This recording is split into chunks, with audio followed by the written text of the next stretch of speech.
नमस्कार भैया बहनों। आज हम कक्षा 10वीं के विज्ञान विषय के अध्याय 4 कार्बन और उसके यौगिक के भाग 2 को पढ़ेंगे।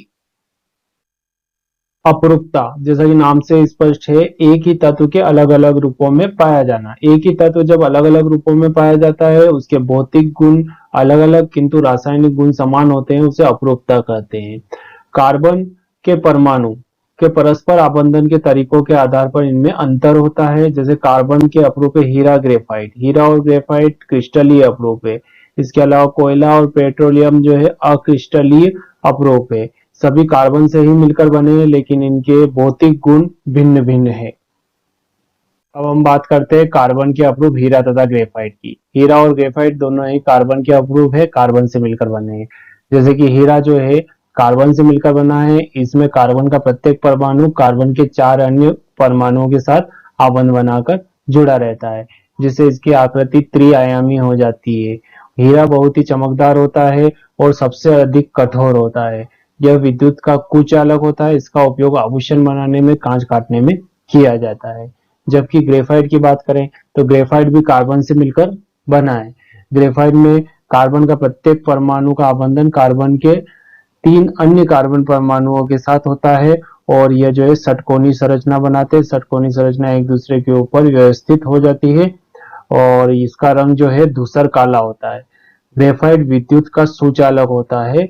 इसका उपयोग जो है पेंसिल बनाने में, विद्युत आर्क आदि में किया जाता है।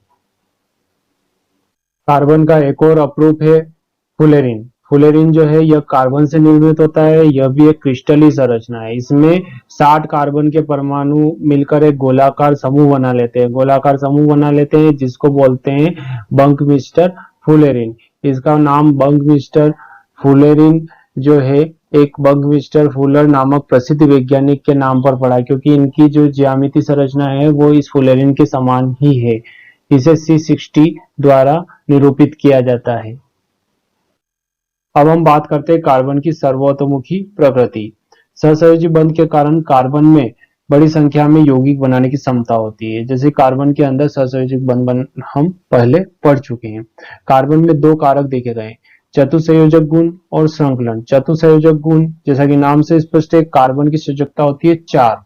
यह 4 अन्य कार्बन परमाणुओं या अन्य तत्वों के साथ सहसंयोजक बंध बनाकर यौगिक बना सकता है। कार्बन का परमाणु क्रमांक होता है 6। इसका इलेक्ट्रॉनिक विन्यास 2 4 है। इसके पहली कक्षा में 2 इलेक्ट्रॉन है और इसकी बाह्यतम कक्षा में 4 इलेक्ट्रॉन है। इसे अष्टक पूरा करने के लिए 4 इलेक्ट्रॉन की आवश्यकता लगती है।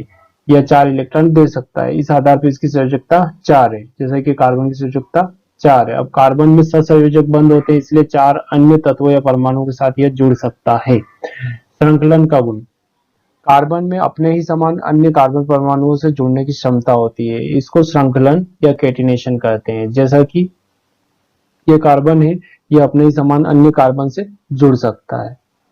ये कार्बन अन्य कार्बन से जुड़ सकता है। इस प्रकार से कार्बन अन्य कार्बन से जुड़कर एक लंबी श्रृंखला बनाने की क्षमता रखता है। इसको श्रृंखलन कहते हैं। कार्बन में चतुसंयोजकता और संकलन के कारण बहुत अधिक संख्या में यौगिक बनाने की क्षमता होती है। पहले माना जाता था कि कार्बनिक यौगिक प्राकृतिक पदार्थों से ही प्राप्त किए जा सकते हैं, लेकिन सन 1828 में फ्रेडरिक वॉलर ने सर्वप्रथम प्रयोगशाला में कृत्रिम रूप से कार्बनिक यौगिक का निर्माण किया। वह था यूरिया। इन्होंने अमोनियम साइनेट से यूरिया का निर्माण किया। अमोनियम साइनेट से मध्यवर्गीय अमोनिया और साइनिक एसिड बनाया, जिसके बाद अमोनियम साइनेट से इन्होंने यूरिया प्राप्त किया, NH2CO NH2। आगे पढ़ते हैं संतृप्त असंतृप्त कार्बनिक यौगिक। संतृप्त असंतृप्त कार्बनिक यौगिक क्या होते हैं? कार्बनिक यौगिक जो कार्बन से मिलकर बने होते हैं। साथ ही हाइड्रोकार्बन पढ़ेंगे हम। हाइड्रोकार्बन जो हाइड्रोजन और कार्बन से बने यौगिक हाइड्रोकार्बन कहलाते हैं। जैसे मीथेन, इथेन, प्रोपेन, ब्यूटेन, इन सब के बारे में पढ़ेंगे। कार्बनिक यौगिक 2 प्रकार के होते हैं, संतृप्त कार्बनिक यौगिक, असंतृप्त कार्बनिक यौगिक।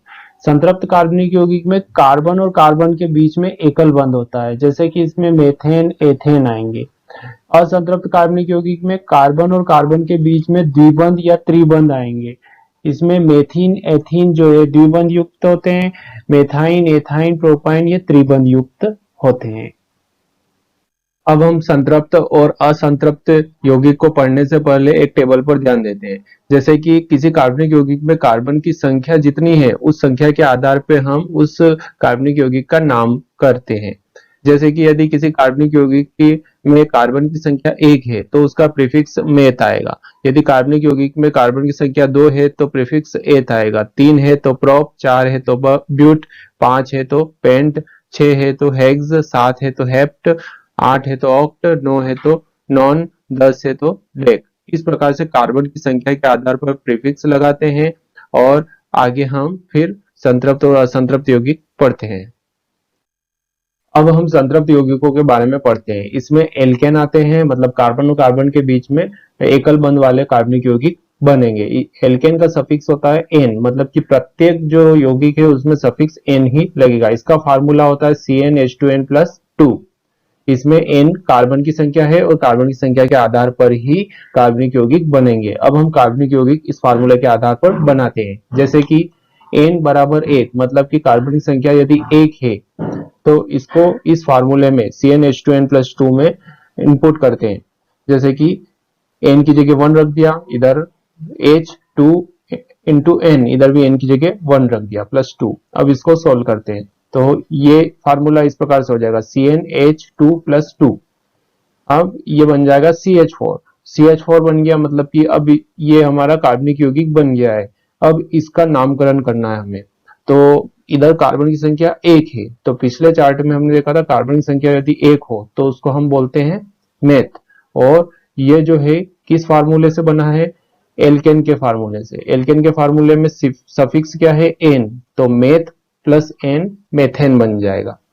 जैसा कि मेथ प्लस एन मेथेन बन गया। अब इसका हमें, ये तो अणुसूत्र है, अणुसूत्र का नामकरण किया हमने मेथेन। अब इसका संरचना सूत्र बनाते हैं।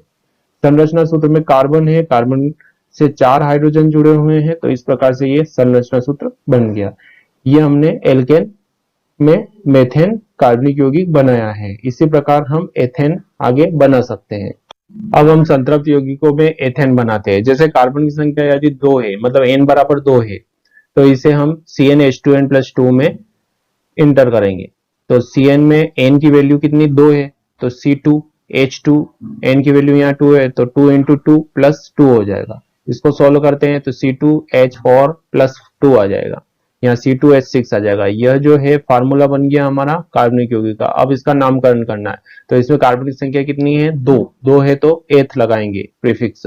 और यह किस फार्मूले से बना है? तो CnH2n+2 से बना है, मतलब एल्केन के फार्मूले से बना है, तो इसका सफिक्स n आ जाएगा, तो एथ प्लस एन एथेन बन जाएगा। इस प्रकार से हमने यह इथेन बनाया है। इसका संरचना सूत्र होगा जिसमें कार्बन और कार्बन, 2 कार्बन रहेंगे, दोनों कार्बन से जो है 6 हाइड्रोजन जुड़ जाएंगे और यह इसका एक संरचना सूत्र बन जाएगा। अब हम पढ़ते हैं असंतृप्त यौगिक के बारे में। असंतृप्त यौगिक में एल्कीन और एल्काइन आते हैं, मतलब इसमें द्विबंध युक्त और त्रिबंध युक्त कार्बनिक यौगिक आते हैं। सबसे पहले पढ़ते हैं एल्कीन के बारे में। एल्कीन में सफिक्स इन है, सभी में प्रीफिक्स समान रहेंगे जो हमने टेबल में याद किए हैं, और इसमें सफिक्स बदल जाएंगे। जैसे इसमें एल्कीन में सफिक्स इन है। अब इसका फार्मूला हो जाएगा CnH2n।